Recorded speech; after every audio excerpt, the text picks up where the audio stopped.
Thanks, Tom. Well, as Tom said, I'm Timmy Martin, and I was always interested in biodynamics and have studied Rudolf Steiner and Maria Thun. She's a German lady, and she was, as Maria Thun said, she was all her life trying to understand and teach the interconnectedness between cosmos and earth as regards the growing plants. But first of all, as Tom mentioned there, about this is the solstice, and we're here in Carnahalla, Tom's wonderful place. I will just give a demonstration as to the position of the sun and the earth on this particular day. And as we proceed then, I will bring the moon into the equation to explain about biodynamics. So here we have the sun in the center. The sun is in the center, but people think that we're furthest. It's an illusion, really, that we're furthest from the sun in the winter time. But in actual fact, the earth is closest to the sun in the winter time. But with the tilt of the earth on its axis, it's tilted at 23.5 degrees. So actually this is the position of the sun, and here we have the earth tilted at 23.5 degrees.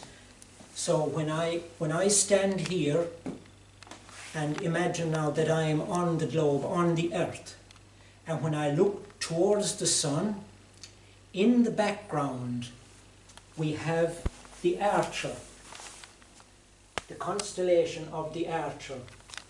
I have the 12 constellations in a circle here that the sun will travel through in the course of the year, and also the earth will travel through in the course of the year. On its 365 days, the sun is stationary.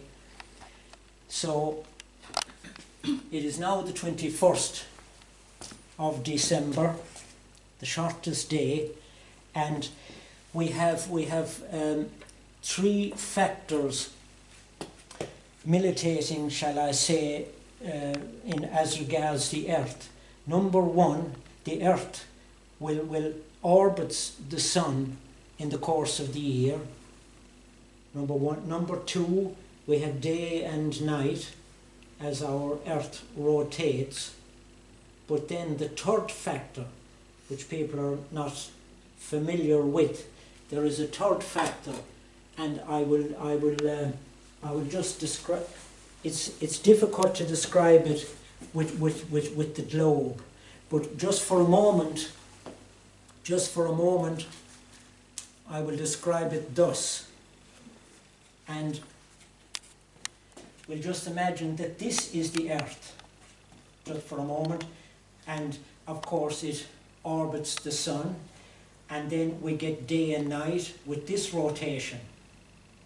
But there is another very important one, and it's this, and it's called nutation, and that's the earth's axis, and the earth will rotate like that over maybe 1,000 years or whatever. But it is not a smooth curve like that. But as it rotates like that, it's a nodding, a nutation they call it. It is nodding like that. And it's a curved, fragmented curve.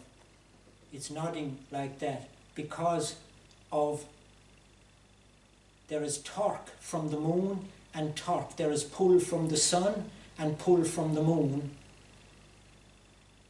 So that is why this nodding effect happens as the earth does that. That's the third aspect of the earth. So I leave that there, back there. And now, as the earth orbits the sun, we also have the moon. and this is the moon, and the moon orbits the earth, like so. But the moon's orbit fluctuates, and the moon just doesn't, like that, on a circular motion around the earth. The moon is tilted somewhat, and it will travel from a low moon path to a high moon path and back down to low moon path, and that takes 18.6 years. But the moon's orbit is like that. You just watch my hand, and it's orbiting the earth like that. I will exaggerate for a moment just to, it's like that. But suddenly, over the years, the moon will do this, and it's high moon path. That's the orbit of the moon now, high moon path. And slowly, over 18 years, it comes back down, orbiting the earth, and it's down like that again. And that's what happens with the moon. And incidentally, on high moon path, when the moon is orbiting the earth like that, there is a stronger flow of sap in plants. Any plants that are checked at that time will have a lady by the name of Lily Kolesko, a student of Rudolf Steiner's, checked the plant sap at low moon path and at high moon path. And on the years of high moon path, you had a superior power, superior flow, and a better concentration of sap in the plants. So, and the moon it's gravitationally locked to the earth.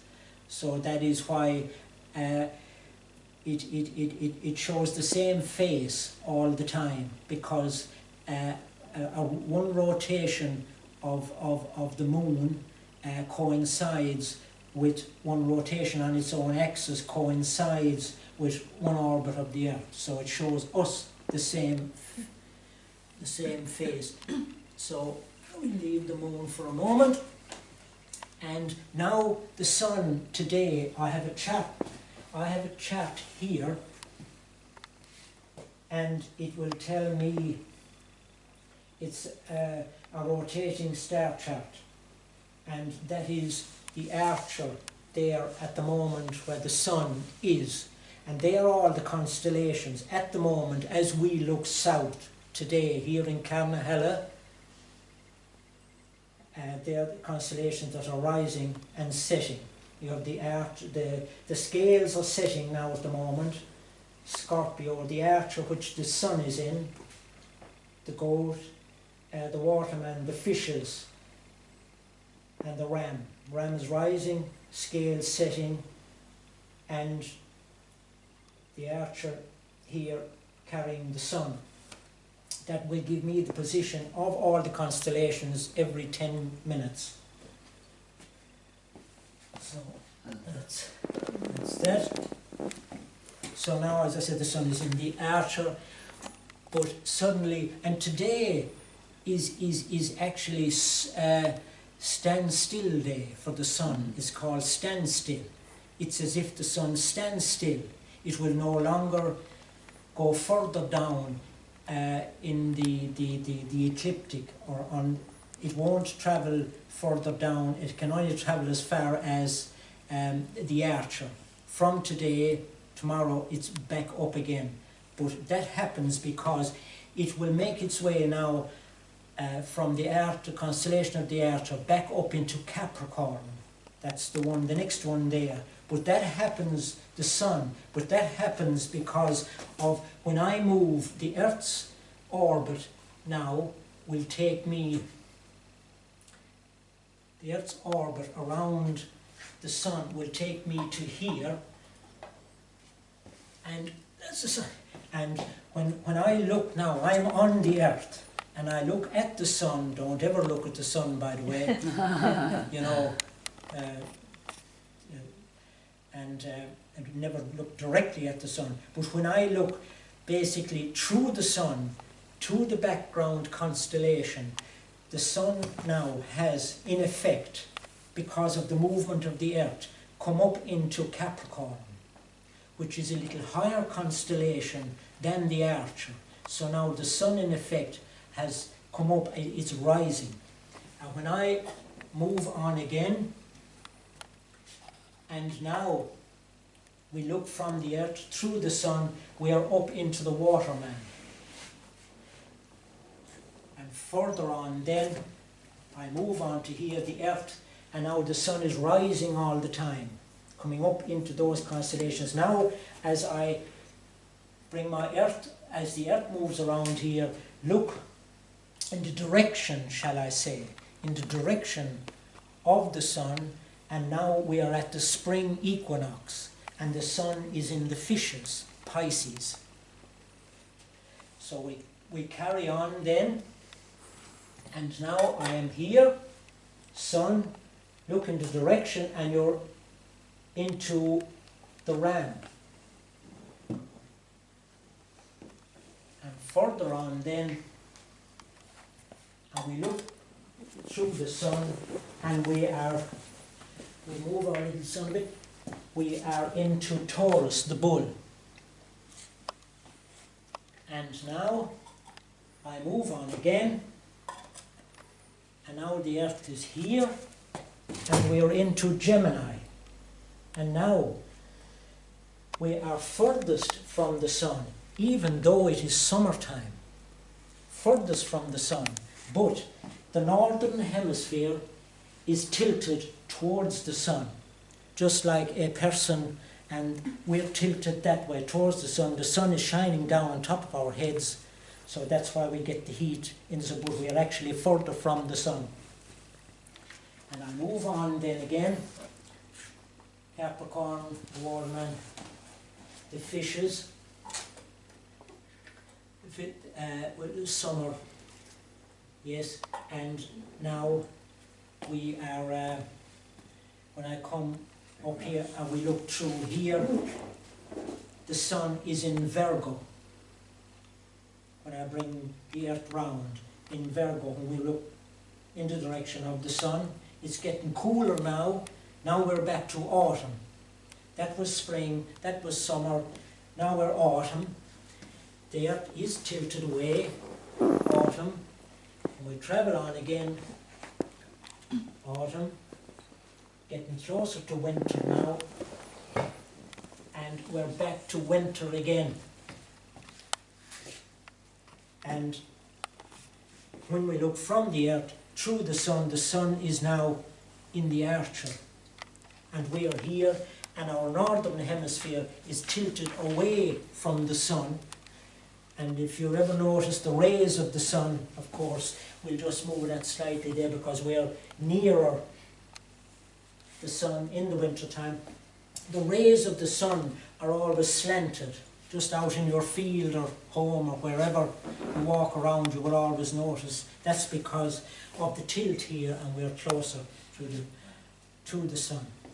Now, as the Earth orbits the Sun, as I've mentioned, the Moon orbits the Earth all the time. So I'll just give a little demonstration now. We'll place our Earth here, or indeed anywhere.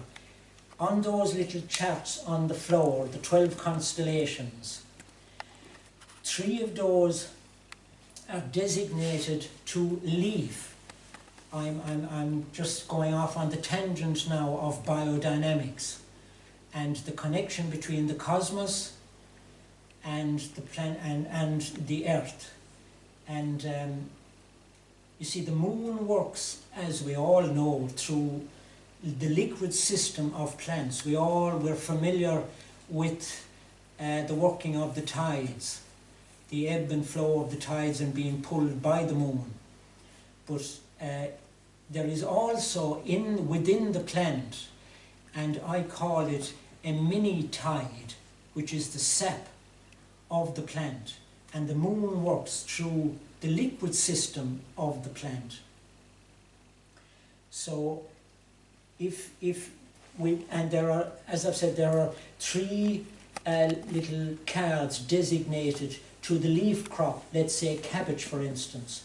You have Scorpio, you have the fishes, and you have Cancer, the crab. There are three designated to the flower.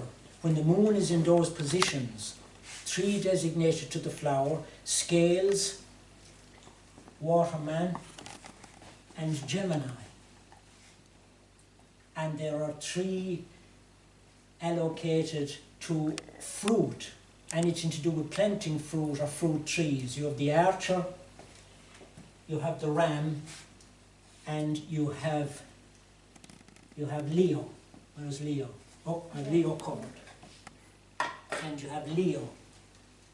So that's and you have three then designated to root, the root crop: turnips, cabbage, potatoes, whatever. You have the bull, goat, and Virgo. So now, let's say we want to plant our, just when I look across now, the moon is orbiting the earth here, and it can be, you could say it's like a roulette table, and it just came to mind now, but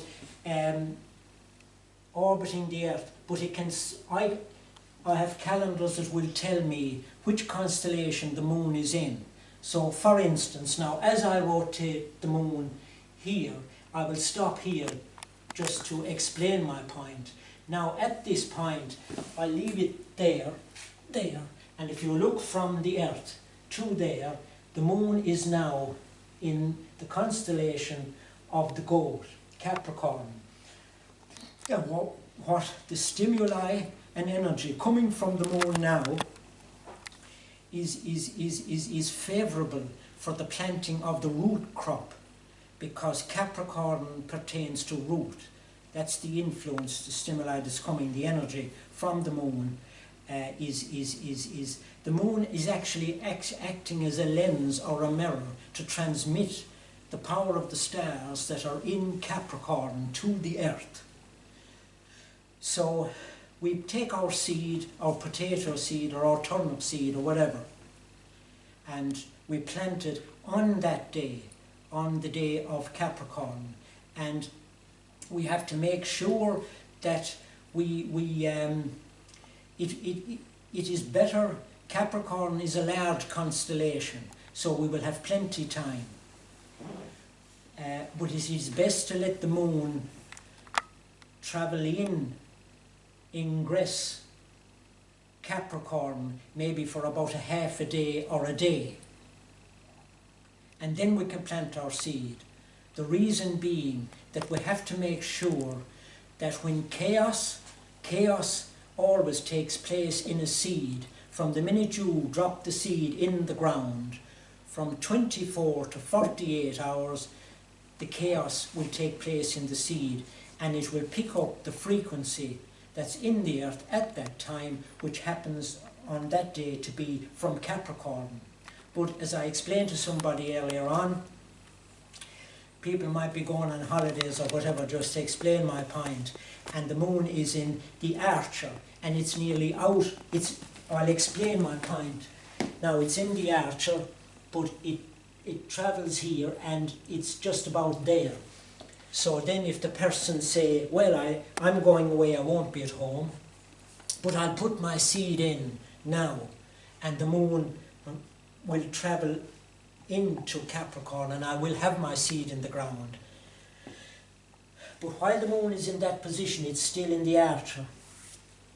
And if I put my seed in here and I have another half day for the moon to reach Capricorn, well, chaos will actually take place in the seed, and the seed will pick up the frequency of the Archer, which is the impulse of fruit. And whatever crop you put there then would be likely to go to seed, because it's the fruiting impulse. Yeah?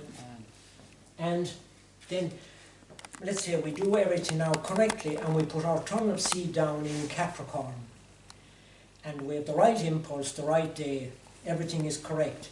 What you can do then, about 8 days later, you know, around 8 days, about 8 or 9 days, a similar root constellation will appear, which takes us about 8 days then for the moon to travel from Capricorn onto Waterman, Fishes, and round, and it travels on to here.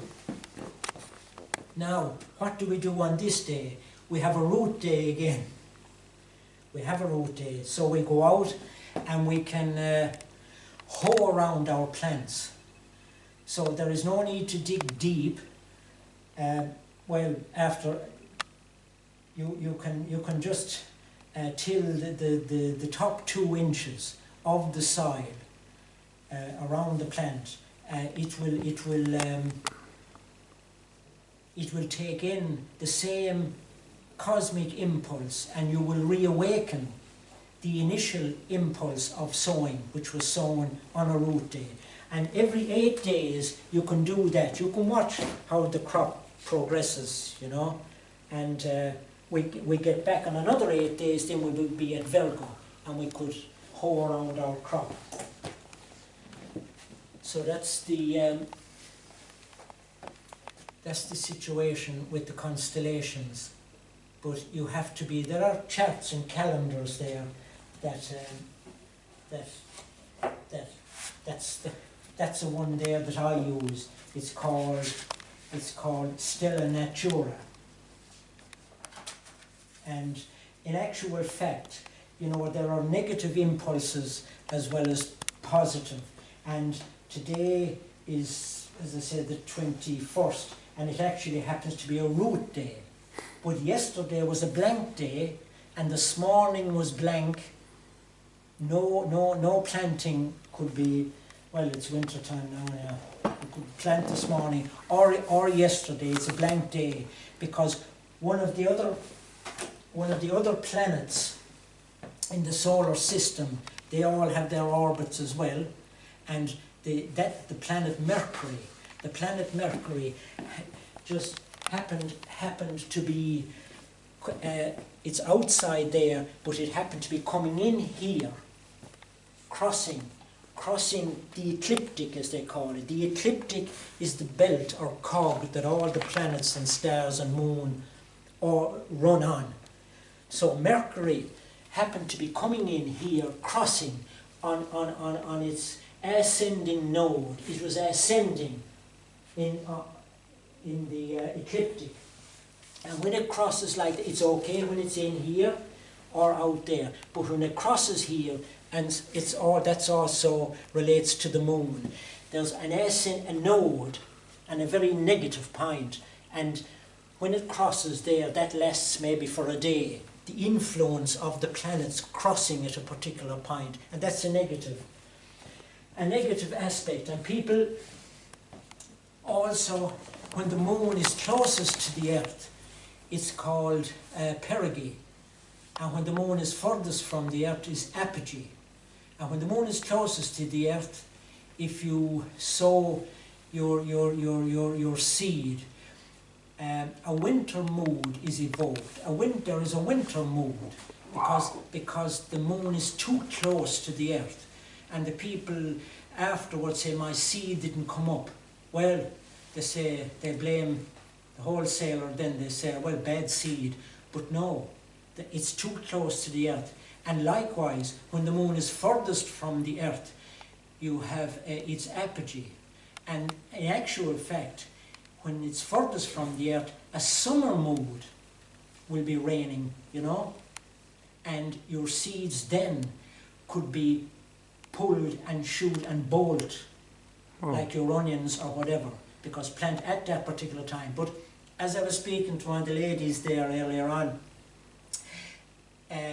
you know, it's all right to go out, and people think that, oh, just go out, plant my seed, the moon is there, perfect. But the soil, this is the crucial aspect, the soil has to be receptive and sensitive to the cosmic influences. How do you do that? You make your compost, but the compost has been made incorrectly for years and years.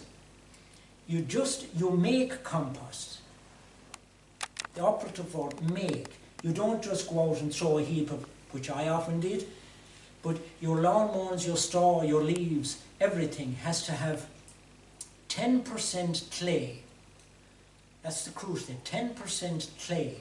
Mix all that up, make your layer, but then you put a layer of peat moss. But you have to be careful with the peat, because the peat carries fibrous material within it. And what you have to do is sieve. I know it's a lot of work, but you could try it on a small scale. Sieve the peat and put your layer of peat, 6 or 8 inches of peat. Then continue with your normal compost with the 10% clay, and then your layer of peat again, because the peat actually from the bog hasn't reached fully the stage of decay and death, and it's not alive either. It's in between, it's midway, and somehow or another it conveys a message to the compost heap that not to fall too far to death, because if the compost falls too far, it is no good. But if it hovers in that middle realm, like the peat, it will become what they call humus, and then it will be sensitive to the cosmic influences when you plant your seed. Brilliant. It's an interesting question there anyway. Do you know the way you were saying, because of the moon and the cycles of biodynamics, that it's the right time to plant seeds at different times to make it fertile, you know, so that the seed will grow properly? Yeah. Like, do you reckon, like with biodynamics, we also, like, we are connected in a lot of the same way to the same things as nature? So do you reckon in the cycles of the moon it's the right time for us to, let's say, plant new seeds in our own mind? Or let's say if you're looking to make somebody fertile or get pregnant, do you reckon they would have an effect on that? Of course, yeah. Cool. Yeah. Yeah. Does anyone else have any other questions? I totally agree with that. It's like we can be one way or another, you know.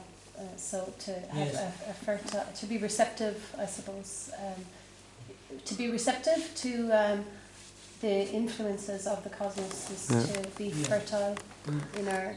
And very interesting, as you were saying like yesterday nothing was happening. Yesterday was not a good time to plant new seeds. Last night definitely wasn't either, you were saying. Yeah. At that time we were out there getting, let's say we were saging the place and getting rid of anything. We like, as in, so the sun is coming back, so you plant your new seeds in the morning, new mindsets and all that. And we were kind of practicing this yesterday outside, getting rid of what no longer serves us and all that kind of stuff, and just calling in beautiful things, like, you know.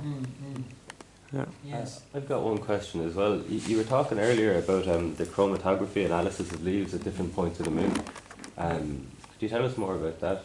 Oh, well, that had got to do with the sap, the rising sap in the plants, or if let's say as a means of an experiment, if you plant at a negative time. Let's say you plant at a negative time and a positive time, the same crop, and you harvest the crop. Well, you can extract the sap from your negative and your positive, and you will see the difference. The negativity will show up in the chromatogram. You know? And what can we learn from doing that about the cycles of the moon? Because you'd mentioned that, like, say, I think it was, we were talking, if you planted the wrong plant during a flower, it would affect how the plant flowers, or was it how it harvested? Would you be saying? Well, if you plant at the wrong time, you're picking up, in the wrong constellation, you're picking up the wrong influence. For example, and that would affect the crop at a later stage, where it could bolt to seed, because if you planted in the flower constellation, any one of those, it could tend to go to flower, like your lettuce and that, you know. So if you planted the lettuce at the wrong time. If you planted the lettuce, let's say in a root constellation, you would get maybe a very woody type of lettuce. Okay. You know, it wouldn't have picked up. But as I say, the crucial aspect is to have your soil in a receptive manner for the cosmic influences, you know. And here's a question with regards about not using chemical sprays, but what would you use to harmonise with them and to keep them pest free? Oh, pest free. Yes. Well, there is one good question, and you're correct in your terminology of harmonising. And the greatest harmoniser of all in the garden is actually the horsetail. Equisetum, they call it. Equisetum is the proper one. Horsetail, weed or fern or whatever you like. It grows actually here in Tom's place here. Is a great variety of plants and crop and mushrooms, and so you harvest your horsetail and dry it in the summertime. And the correct time to pick your horsetail, you see it on the side of the road, but Equisetum arvens is the correct horsetail.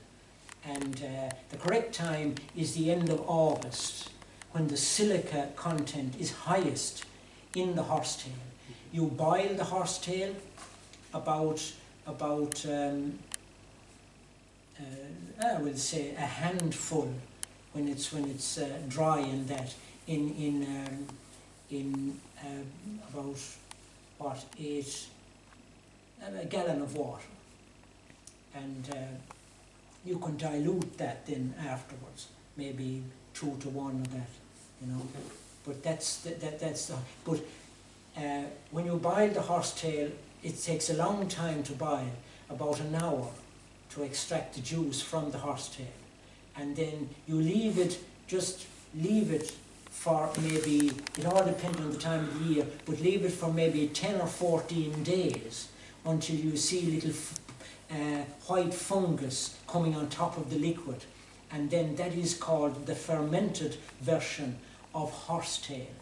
And as Lily Kalesko, referring back to one of the students of Rudolf Steiner, that's what she did, and she had great success with it, because after the 14 days you will know, because you will get the smell of rotting eggs, as she put it, but that is the smell of sulphur, and sulphur is an anti-fungal agent. Okay. But the fact of an overall spray for your garden, on the crops and as an atmospheric spray, silica will keep, the silica content in the horsetail will keep things in balance.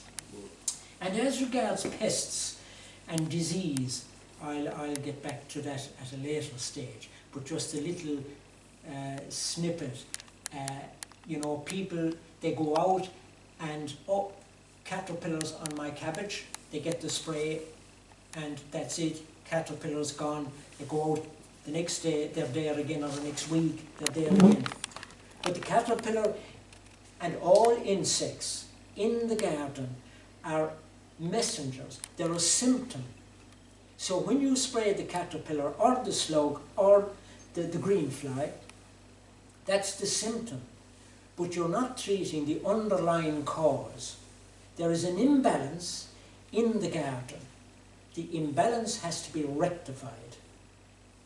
Even spraying the as I say, the equisetum, or even nettle juice diluted, sprayed on broad beans, will actually get rid of black fly. Not that it will kill the black fly, but it will just harmonise it in. But it will change the sap. It will change the consistency of the sap in the plant, so that when the black fly will come and he will penetrate to extract the sap doesn't taste nice. So he has to go to your neighbour, I suppose, or wherever. Wow. Do you do companion planting in biodynamics? Yes, yeah. Yeah. We plant flowers like marigolds. For pest control. For pest control, yeah. Yeah. We talk about water a good deal. When you're watering your plants, I mean, most people are taking it from the tap. Yes. And the tap is chlorinated or yes, chlorinated, yeah. Yeah. Well, if you want to take it from the tap, you fill your jar or your bucket of water and leave it for a few hours in the sunlight Okay. before you, but preferably rainwater. Rain. Preferably rainwater. Yes, yes, yes. Okay, so And it's not necessarily filtered water or Oh no. ionized water. I know there's some No, work I done on wouldn't. Yeah, yeah. ionizing water. Yeah. You know, with higher pH going into the Mm, going into the plants and crops. But yes. But definitely the tap water, the chlorinated water, I would leave it in the sunshine okay. for a half a day or whatever before usage. Yeah. Yeah. I'll just pass around this. It's a typical example now of peas that were planted at a favourable and unfavourable time. Peas were planted in the Archer, and then they were in Capricorn, and you'll just see them, pass it around there, you will see the harvest. Okay. The abundancy of it. The abundancy, yeah. So the one in the In goat No, the one in the Archer is the...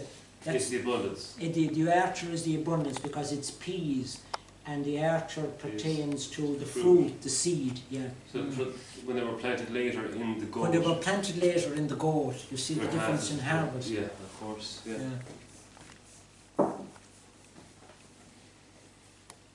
So we're moving into the goat tomorrow, is it? We're moving, yes. Yeah. So, yeah.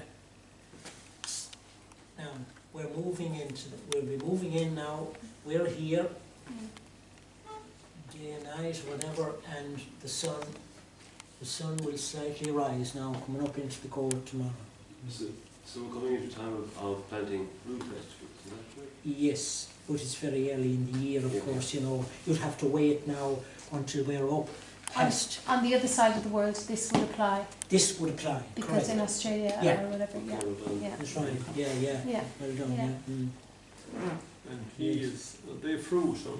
Peas are the fruit, well, fruit seed. I should have put fruit seed on that, fruit or seed. Or taking cuttings from apple trees. We would take them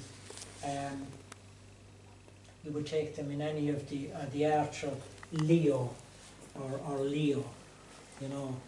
And preferably, just as I mentioned that now, the taking the cuttings from the apple trees, I would take them in Leo, because we're coming from Gemini down to Cancer onto Leo, and the moon now is descending. So our moon is descending now from Gemini, Cancer, Leo down, and when it comes to Leo here, the moon on its descending down to Archer, everything is being pulled down. So when you take the cuttings from your apple trees, the sap, they won't bleed as much. Fantastic. Yeah. You know? And when you're grafting, the same way when you're grafting, but you graft apple trees then on the rising moon.